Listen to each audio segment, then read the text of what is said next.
Hey folks, we've got our Samsung CLP-680nd here, and we've refilled it already 6 times successfully and printed 8,352 test prints, and we're ready to show you exactly how we did that so you can do the same thing.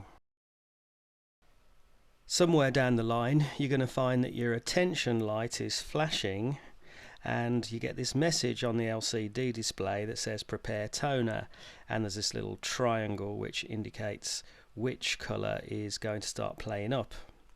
Now the thing to do here is nothing, just ignore it as if it didn't exist and carry on printing.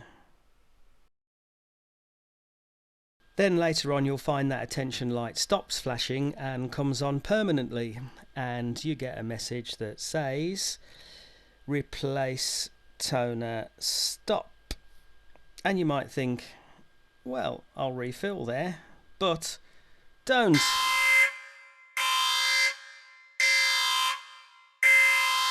Instead, press once on this right arrow, and when you see that the word stop has changed to continue, just press the OK button.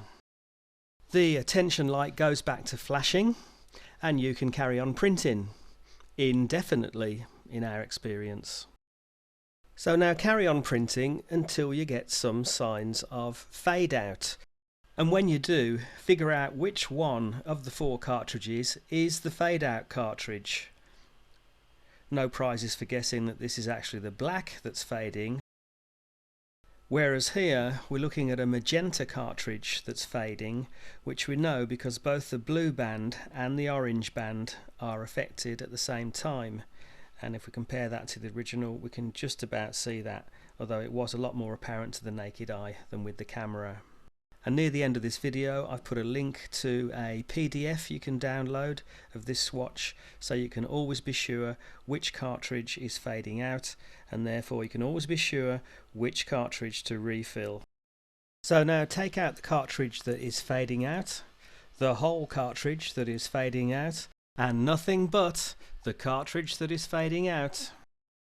And using this manufacturing mark you can see here as a guide, we're going to melt a hole in it just like this.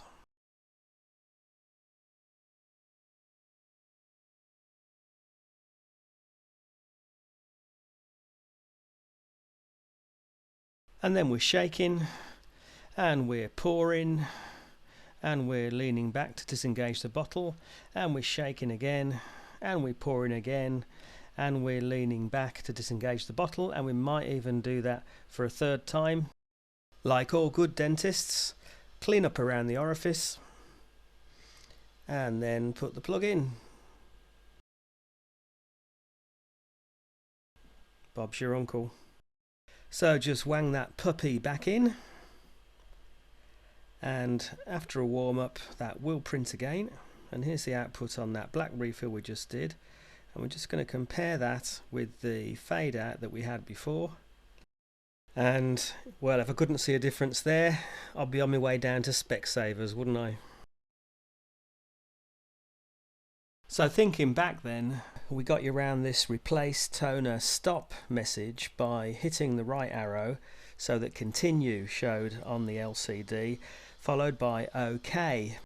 But if you have a look around the interweb, you'll find various stuff, thousands and thousands of pages about killer chips on toner cartridges, and indeed if you have a look on the cartridge you'll see that there is a chip on it.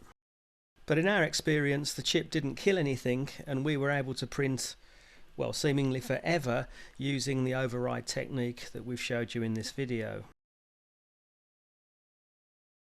But compatible chips are already in existence, so just to future-proof this video we're going to show you how to change the chip here. And it's just a case of getting out this screw here and this screw here, and then we're going to kind of jimmy to the side this chip housing and get out the old chip. There's a bit of fiddling required, I'm not going to sugarcoat it for you, and then get the new chip in this orientation and slide him in there. Once again there is a bit of pouring and ladling just to get that right, and you should end up with something like this. And don't forget to put those 2 screws back in. That's about everything you could want to know about a single refill. If you get into multiple refills and semi-production work like we do, you're going to have to confront issues like waste overflow and striations, which we're showing you here. Keep refilling in the free world.